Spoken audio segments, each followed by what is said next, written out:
You're so dumb. Can't you do this more efficiently? It's frustrating just watching you. The harassment from my sister-in-law Michelle escalated day by day. It even started to interfere with my work from home. But I didn't break. Because there was a job I desperately wanted to complete. My name is Amanda Smith, 29 years old. Working as a contract employee for a certain company, I live modestly with my dad, taking over the household chores to relieve my busy dad. He raced through life without a break, raising a daughter on his own. Gradually, I wanted to ease his burden a bit. When I was still in elementary school, Dad placed his large hand on my head and said, "You don't have to try so hard with the housework. Use your time as you like. That makes me happier." Dad was always kind and generous, no matter how tired he was. Secretly, I wished for his happiness. I hope Dad will find great happiness someday. This small wish came true a few years ago. Dad's new wife was named Barbara. Barbara, with her daughter Michelle, moved into the house where Dad and I lived. Barbara was honest and kind-hearted, a wonderful woman. In contrast, her daughter Michelle was prideful and cunning. It didn't take long for Michelle, initially quiet and reserved, to show her true colors. That day, as usual, I prepared lunch for Dad and sent him off to work. Barbara was away on a business trip since yesterday. Michelle, a college student, should have had lectures today. I decided to prepare her lunch before she woke up. Even with 4 in the family, I still managed all the household chores. Working from home, I had some flexibility. And I didn't mind cleaning or cooking. It was a nice break from work, refreshing my mind. Barbara, now my stepmother, said, "I feel bad having you do everything." But I assured her I enjoyed it. By the time I set breakfast for Michelle and me on the table, I heard her coming down the stairs. Groggy, Michelle entered the living room, and I greeted her. "Good morning. Breakfast is ready. Your lunch is on the table too, feel free to take it." Michelle paused and said, "I'm not going to college today." "Huh? But your calendar said you had lectures." "They were rescheduled later." I updated the calendar. "Didn't you see it?" "Ah, sorry. Haven't checked yet." In our house, where lifestyles greatly differ, we decided to write down schedules on a shared calendar. I'm still not used to this new habit and sometimes forget to check. Michelle sighed heavily and muttered, "You're really clumsy," before returning to her room. I didn't take her words too seriously, assuming she was just cranky from waking up. 2 weeks passed since then. After days of relentless rain, it finally cleared up on a sunny Saturday morning. Feeling refreshed, I was hanging laundry when I sensed Michelle, who had slept in, getting up. But something was noisy. She rushed from the bathroom to the upstairs, then hurried back down, looking around the living room. "Hey, where's my skirt?" Michelle's demanding tone was suddenly directed at me. "Skirt? If you mean the one in the laundry basket yesterday, I'm about to hang it." "No. The one I asked you to wash separately 2 days ago. I told you at dinner, remember?" "Oh, that one. It had a small tear, so I decided to mend it before washing separately. I finished mending it last night and it's in the washer now." "What? Didn't you listen to me? I said I needed it washed early because I'm wearing it today. Are you even listening?" I was at a loss for words. Indeed, she had asked to wash that long skirt separately. But I wasn't informed she needed it today. I recalled our conversation from 2 nights ago. "I want to wear it next Saturday, so please wash it by then." "Next, as in next week?" Yeah. Don't make me repeat myself." Michelle ended the conversation abruptly, playing with her phone. That's when the misunderstanding occurred. And it was Michelle who hadn't listened properly. Though I had no reason to be blamed, I didn't want to argue and said, "Sorry. I misunderstood the date." But Michelle, standing before me, glared with a disdainful look. Think an apology solves everything? This is why I hate dumb people. Having a high school graduate sister, it's just unbearable. Can't even manage household stuff properly. Michelle attends an elite university, known nationwide. Our worlds are different. Yet, I had hoped we'd get along, now that we were family. Just to be clear, I never thought of you as family from the start. Michelle said mockingly, with a disturbing smile. Seeing that expression, I felt an eerie chill. From that day, Michelle's disdain towards me became more apparent in her actions. When I worked from home, loud music blared from Michelle's room. Not just disrupting my work, but loud enough to be a nuisance to the neighbors. Could you lower the volume a bit? The neighbors might complain. I asked timidly, but she retorted. What? Don't boss me around. I'm annoyed by the typing sounds from your room. She slammed the door in my face. On another day, Michelle brought friends home and said loudly, "Isn't it embarrassing having a high school graduate sister who can't even get a decent job? I wish she'd move out soon."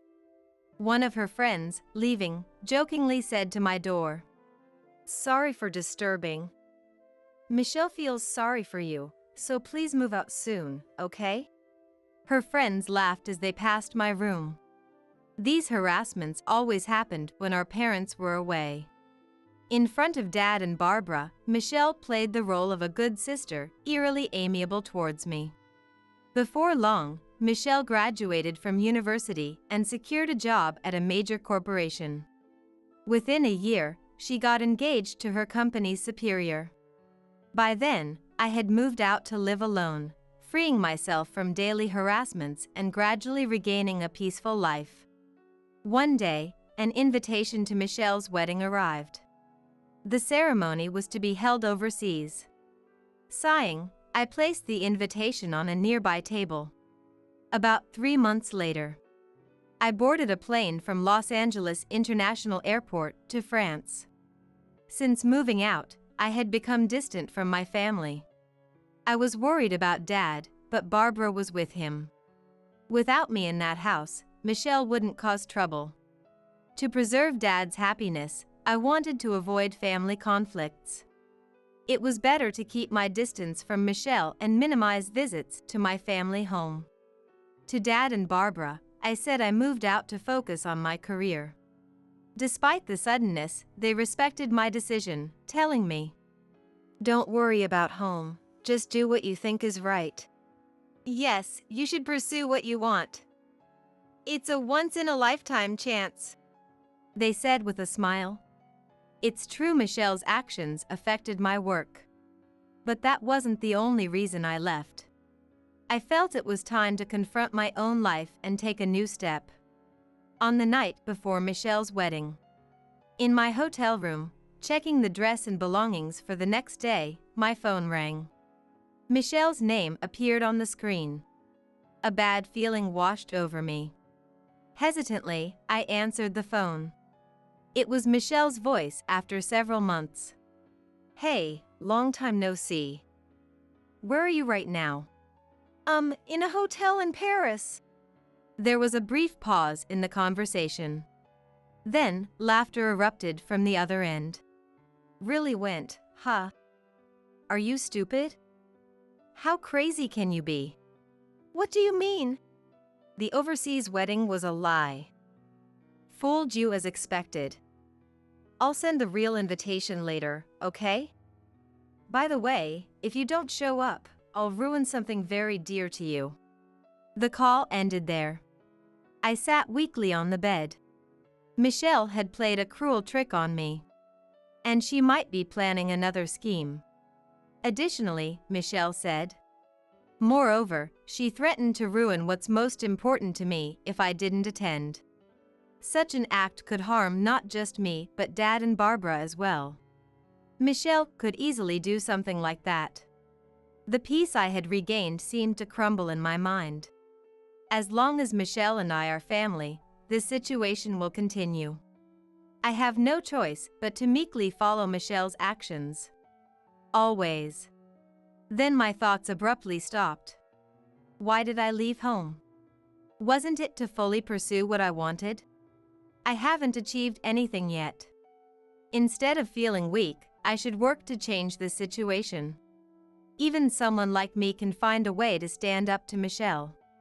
I rose from the bed and reached for the curtains by the window. Outside the glass, the Parisian night unfolded. Life is strange. Sometimes, when wandering in the dark, the path forward is illuminated and becomes clear. This was one of those moments. I closed the curtains, turned off the light, and slid into bed. The earlier anxiety had vanished, replaced by a soothing drowsiness. I closed my eyes slowly. Eventually, I spent about a week in France, taking the opportunity to enjoy sightseeing before returning home. Recharged, I returned to the US and threw myself into work. Forgetting to eat and sleep, I spent days glued to my computer. My mind ran at full speed, devouring documents and typing furiously. After 2 months of this lifestyle, I visited a specific place. Walking down the main street in front of the station, I entered one of the buildings. Exiting the elevator on the 3rd floor, I knocked on the first door down the hall. A soft female voice invited me in from inside. In my tote bag was a thick file at home. Inside was a large amount of copy paper that I had printed out at home. I intended to hand these to someone. As I touched the doorknob, a wave of nervousness made my fingers tremble. It's okay. I've done everything I could. Now, it was up to fate. I calmed myself down and quietly stepped into the room. On the day of Michelle's wedding, I had called the venue to inform them of my absence. Michelle probably thought I underestimated her, that high school graduate fool. Prideful Michelle, always needing to feel superior. But now I understood. Michelle lacked something vital. Something I possessed, but she did not. A knock on the dressing room door, and a man peeked in. "Excuse me, it's almost time. Are you ready?" "Yes, I'm ready. I'll be right out." I picked up a Western book from beside me and left the room. At the same time, Michelle's wedding reception was underway. Stephen, her husband, was the son of a corporate president. Among the guests were some notable figures, and Michelle was inwardly proud. While everyone enjoyed the grand food and friends' performances, a man discreetly approached Stephen. After whispering something, Stephen said to Michelle, "Amanda isn't coming today. She appeared on TV, did you know?" Michelle was taken aback, clueless. Looking towards the guests, she noticed some commotion among Stephen's invitees. It was also streamed online, seems to be quite a topic. A colleague from Michelle's company, nearby, was heard speaking on her phone. "I've read this book too. Just released last month and already going for a reprint. It's a foreign sci-fi novel. The author passed away long ago. But it turns out it's written by a globally renowned scientist," someone started saying online. Another colleague at the same table mentioned, "That's the one that's been trending on social media recently, right? It's got futuristic, predictive scenes, and a friend told me it's interesting." A translator named Amanda Smith. "She was on a show today at noon." "Amanda Smith, isn't that Michelle's SIL's name?" Hearing this, Michelle immediately opened her mobile phone.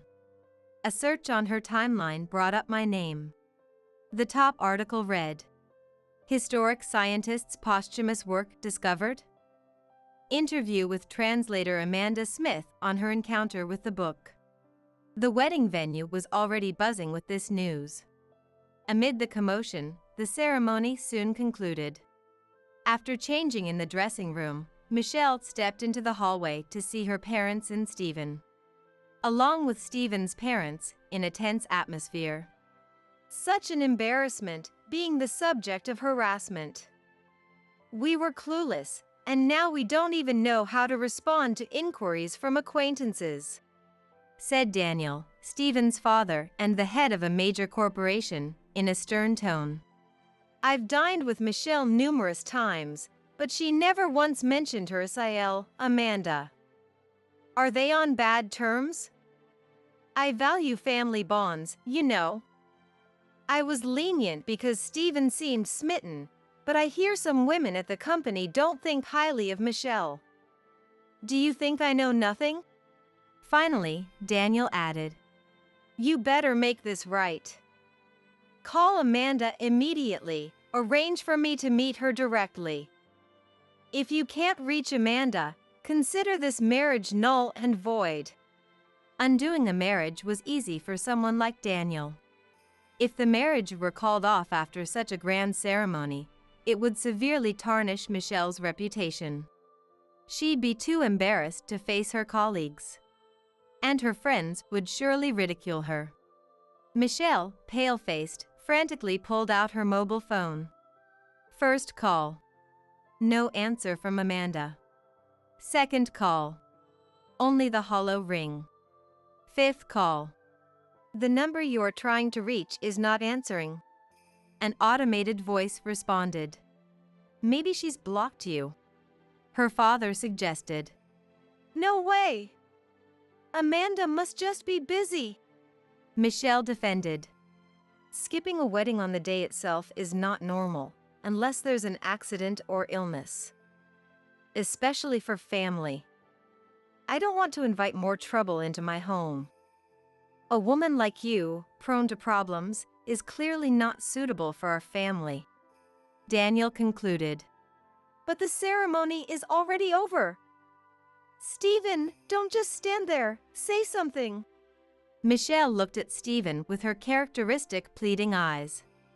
But Stephen turned away, refusing to look at her. At that moment, Michelle realized something. Her parents, standing behind her, were silent, just observing. They could have defended their daughter but hadn't said a word. Mom, it's not my fault, right? Tell them it's not my fault. Barbara smiled ruefully and said, Actually, I got a call from Amanda yesterday. She said she couldn't make it to the wedding for some reasons. It's a long story, but you'll understand soon. It might be inconvenient for both of you, but she asked for forgiveness just this once. It's a big moment in her life. That's what Amanda said. What do you mean? You knew about today? You knew and didn't tell me. Yes, exactly. If I had told you, you would have interfered, right? After all the trouble you've caused Amanda, you never learn. Really, you're impossible. I've failed as a mother. Michelle listened with a defiant expression. We thought if you experienced some hardship, you'd understand. So Dad and I discussed it and, as bad as we felt for Amanda, we decided to turn a blind eye. It seems this is a family matter. We, as outsiders, should leave, someone interjected. Wait, please! We're not done here. I'll bring Amanda, I promise. Please reconsider, Daniel. I don't want to be addressed by my name by you. Do you want to anger me further? Even Michelle fell silent under Daniel's stern gaze. This time, she had picked the wrong battle. She watched, dazed, as Stephen and his parents walked away. Michelle, tasting her biggest defeat, finally realized her emptiness. After successfully appearing on the TV show, I was dining with an acquaintance. A French dinner at a luxurious hotel. Across from me sat Pamela, a dignified, calm elderly lady. I chose this place to celebrate. I wonder if a more casual setting would have been better. No, I'm really grateful. It's my first time dining somewhere like this, so I'm a bit nervous. I like your honesty. Just be yourself. I don't like formalities either. Enjoy the meal to the fullest. Pamela's titles included French literature researcher, translator, and translation school lecturer. She was also my mentor. I once found an old Western book among Mom's belongings. Dad said its origin was unknown. It appeared to be a novel written in French. There were notes throughout, indicating Mom had read it repeatedly. I remembered how Mom hummed foreign songs while cooking or doing laundry. It happened before I could remember, so I don't remember it clearly. Could those lyrics have been in French? I started reading the book bit by bit, translating with a dictionary, and got absorbed in its world. I became enchanted with the French language. I devoured French books and translated my favorites. I was so engrossed that I lost track of time. After becoming a working adult, I started attending translation school during nights and weekends. One of my teachers, impressed by my language skills, introduced me to translation work. I was delighted to take it on, especially since it could be done from home. Around the same time, Dad decided to remarry. Even with the increased family size, my work wasn't affected, except for the issues with Michelle. I was surprised when you handed me a thick manuscript. Your translation skills were professional level, and the novel had a unique worldview. I had been translating for years, but I was never quite satisfied with my work. It took a long time, but completing it helped me grow mentally. Yes, translation is a battle with oneself. Each completed work feels like shedding a skin. It's fascinating. I agree. That's why I can't stop. Pamela smiled warmly upon hearing my words. It's a blessing to have something you want to pursue passionately in life. When I returned home after a long time, Barbara greeted me. Dad was still busy with work. Coming home late as usual. I heard footsteps coming down from upstairs. Ah, finally awake. Michelle, you have a part-time job today. After the wedding cancellation and leaving her job, Michelle seemed to have been staying home. Barbara had told her. How long will you sulk? Do you want to live miserably like this forever? If you don't want to start over, you better leave this house. Worried about being kicked out, Michelle reluctantly started looking for part-time work and settled on a grocery store clerk position. As Michelle passed by the living room, she glanced at me awkwardly and hurried out the door. Amanda, you're going overseas for work, right? You said something about a potential contract with a new author. Yes, it looks like it's going to be finalized. But they want to meet in person. That's great. I'm relieved to hear your translation work is going well. Take care, and I'm looking forward to the souvenirs. Barbara's innocent smile made me smile too. Continuing to do what I love is enough for me. I thought it was that simple. My ability to become a translator was because I maintained a pure heart. It's a gift from Mom in heaven. A talent to enjoy life to the fullest. On my way back from my parents' house, I passed by a dogwood tree. Stopping to look, I saw many buds waiting to bloom. Surely, I'm just getting started too. Blooming one flower at a time, I'll continue on my path. As the gentle spring breeze blew, I started walking again.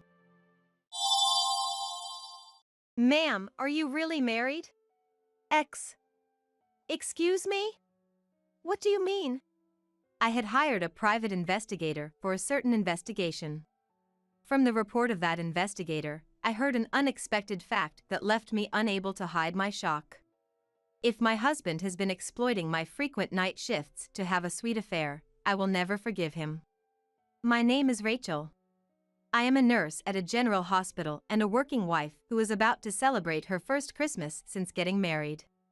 My husband Daniel, whom I married half a year ago, is a very gentle man who is 5 years older than me. We met at a social gathering, and we hit it off because we had the same last name. We got married as we entered our 4th year of dating. Daniel's parents had already passed away, and he said he had no relatives, so we ended with a photo wedding instead of having a wedding ceremony. Daniel is an area manager of a retail store. He basically works at a branch, but he also goes on business trips to the head office and visits various stores. I don't have any children yet, and I thought I should earn money when I can, so I mainly take night shifts. Thanks to that, I can relax on my days off after night shifts, and I think I have more days off than other jobs because a night shift counts as 2 days of work. Daniel's job did not have fixed days off, so he often adjusted to match my days off. We enjoyed our newlywed life by going on mini trips and dates. One day, when I came home from a night shift, Daniel, who should have already gone to work, was at home. I'm home. Huh? Daniel, you're not off today, are you? When I asked with curiosity, Daniel opened his mouth with great difficulty and said, well, you see. I have a sudden business trip from tomorrow, and it might be a bit long, so they suddenly gave me the day off today. I see. How long will you be gone? About a week, I think. It might be a little longer, but I won't know until I get there. All right, work hard. I was saddened by the sudden and lengthy business trip. I had a rare consecutive holiday the day after tomorrow, and I was looking forward to spending a slow evening with Daniel. But if it's for work, I had no choice but to switch gears, and I decided to drive Daniel to the airport. It takes about 2 hours by car to the airport. And it takes about 2 hours by plane to the head office in New York. After seeing off Daniel at the airport, I strolled around the airport, which I rarely visit, had lunch at a famous nearby cafe, and returned home.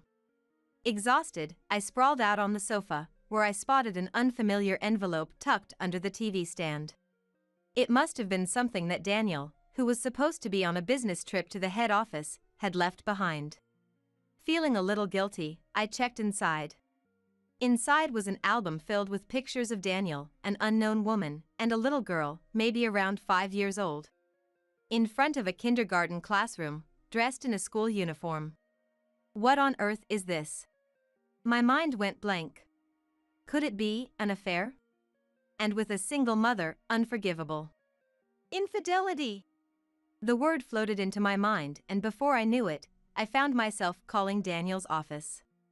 I mentioned that I knew Daniel, made up a reason, and asked if he was on his trip. To my shock, they told me that Daniel was on bereavement leave. What's more, I was informed that there were hardly any business trips from their branch to the head office. What was going on? Daniel had told me he was away on business, but he was on bereavement leave? I hadn't heard anything about it. He was lying to get time off work, just to meet with the woman and the child in these photos. That was the only conclusion I could come to. I started looking for a detective agency. I decided on one, planning to visit the next day.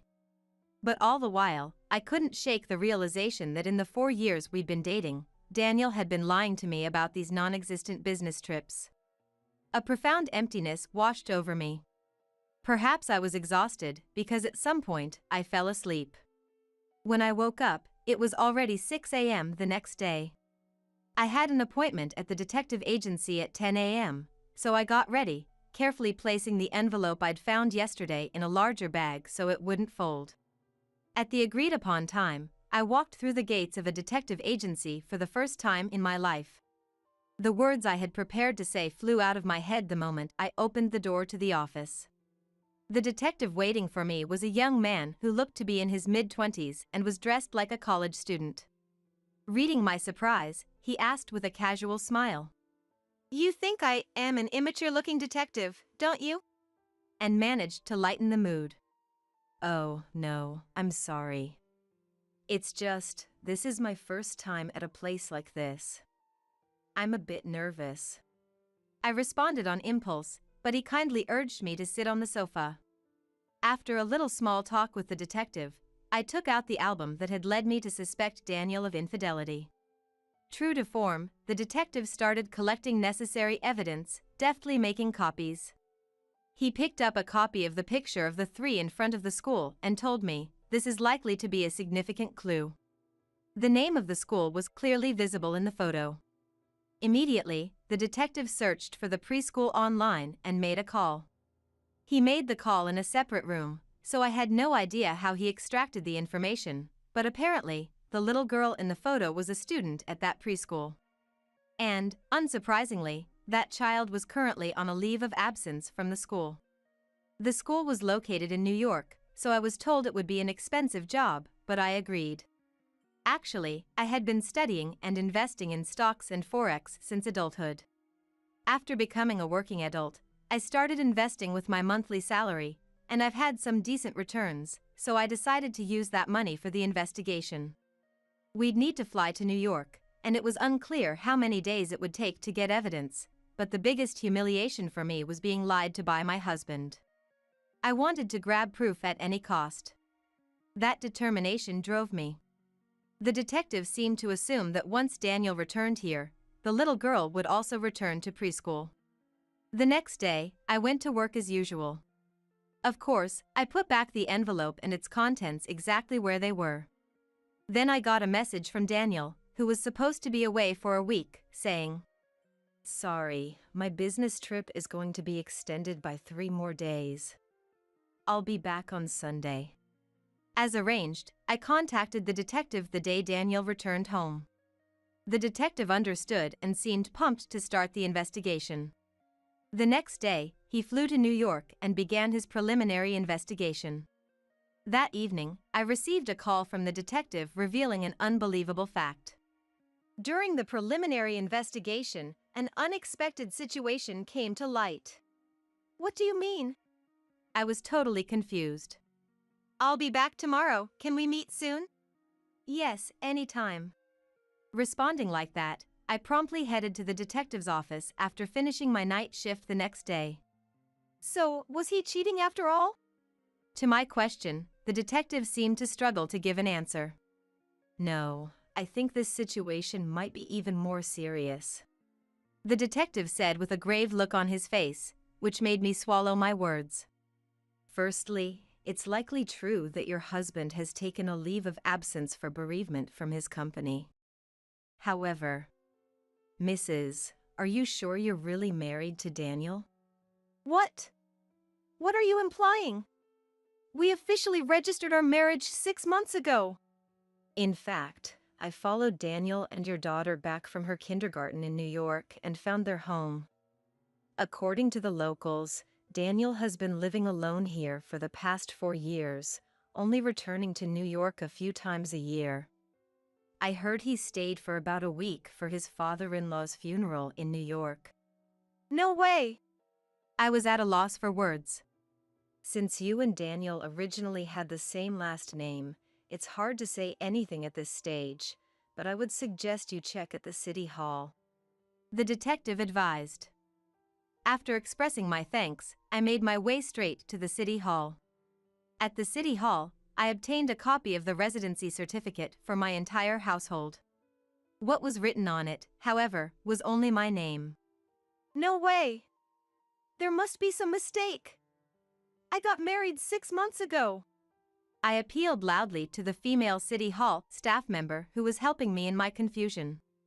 The staff member, seeming distressed, said, "Even if you say so, we couldn't find any record of your marriage." But I insisted, pleading with her. "Please check it again. My husband's name is Daniel. Please." To my near tears, the staff member repeatedly apologized with genuine remorse. In the midst of my confusion, I recalled the day I had submitted our marriage registration. Despite it being a workday for me, Daniel insisted that it had to be done on that auspicious day and I had to go alone to the city hall to submit our marriage registration. I never would have imagined that our marriage registration was not submitted. After letting my tears flow, my emotions gradually settled down. I apologized and bowed my head, then left the city hall. All I could think about on my way home from my night shift was how tiring everything had been lately. I fell asleep on the sofa, pondering what to do next.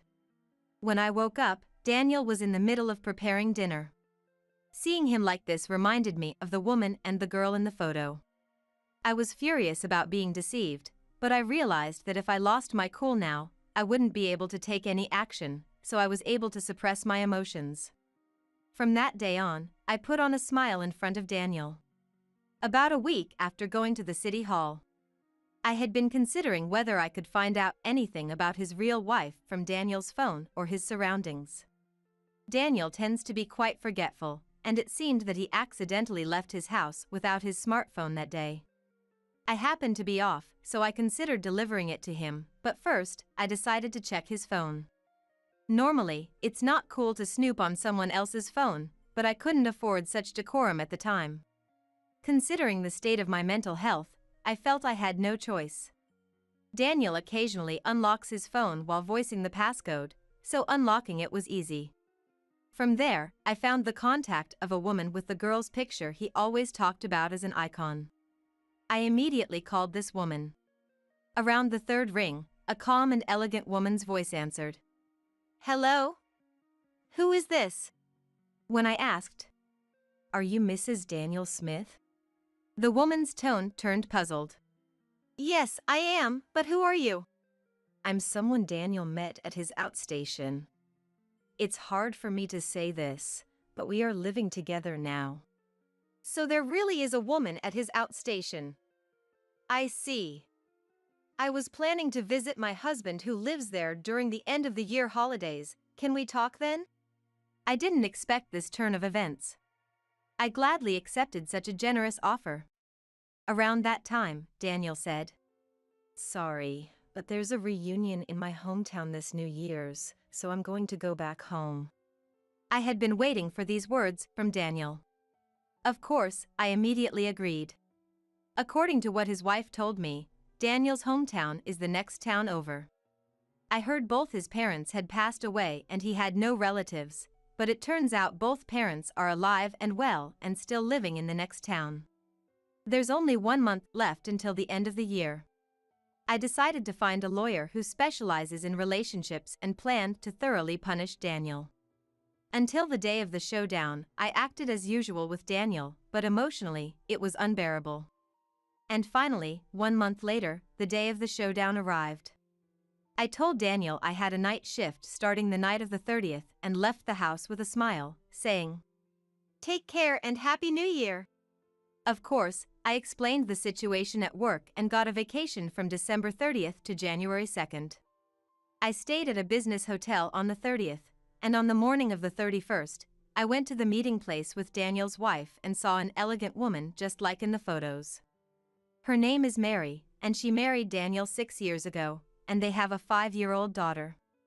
After briefly discussing each other, Mary and I began executing the plan. Mary came all the way from New York by plane with her parents and her daughter. Since this isn't a story to tell a young child, she left her daughter with her mother in the hotel room.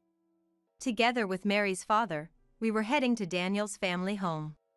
It seemed that Mary had spoken to Daniel's parents beforehand, so I was surprised when they bowed deeply to me as soon as they saw me.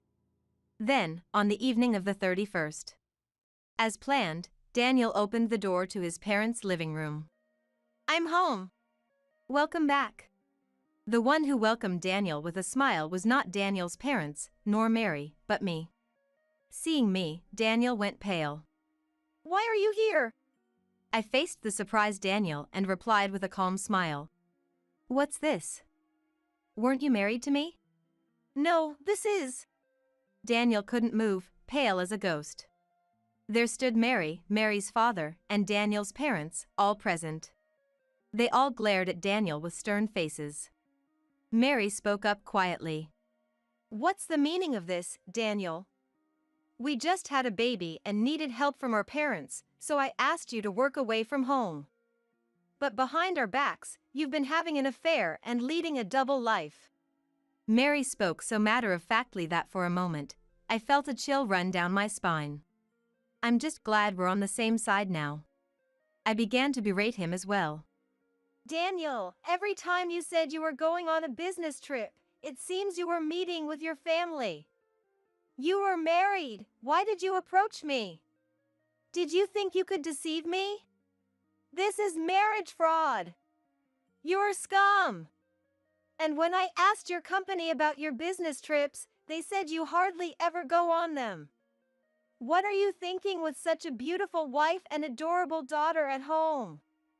I was such a fool to believe your lies. Confronted by both of us, Daniel sighed, then burst into laughter. I wonder how I was found out. Living a double life was fun, especially with Rachel working well. It was easy to deceive you because we have the same last name, and you mostly work nights, so I could do whatever I wanted. Upon hearing those words, Daniel's mother, who had no recollection of raising such a son, gave him a punch in the face. I looked up at Daniel and said, That's right. Besides me, you had 3 other lovers, didn't you? As I thrust the incriminating photos at him. Startled, Daniel sputtered. What is this? Are you stalking me? I'll sue you. These are all the pieces of evidence gathered by a private investigator I hired because I thought you were having an affair. We're going to make you pay damages to both Mary and me. As I said this with a firm tone, Daniel suddenly collapsed to the floor, begging for mercy. I'm sorry, just spare me the damages. I'll continue my relationship with both of you, just spare me the damages. He cried out. I was speechless with disbelief, but it seemed that he was broke from spending too much on his other lovers. I couldn't care less. I left Daniel's childhood home with the words, I don't even want to speak to you anymore. Let's deal with the rest through our lawyers. After that, I went through my lawyer to file a claim for compensation on the grounds of bigamy. I was grateful to my lawyer when the money was successfully recovered. I felt guilty towards Mary and tried to give her some of the compensation, but she refused. In fact, she was grateful for all the evidence I provided, and we became friends. According to Mary, she collected compensation from Daniel's other girlfriends and broke up with him. Of course, she made sure to get her fair share of alimony and child support. Apparently, one of his mistresses was a colleague of his, and Daniel was demoted at work and sent to a subsidiary company. At the new company, he's apparently being bossed around by a younger employee and cries every day. However, he can't quit his job because he needs the money to pay off the compensation. On the other hand, I moved out of the house I had been living in and rented a place that's just right for living alone, and I'm leading a carefree life. I now visit New York a few times a year and continue to be friends with Mary and her daughter.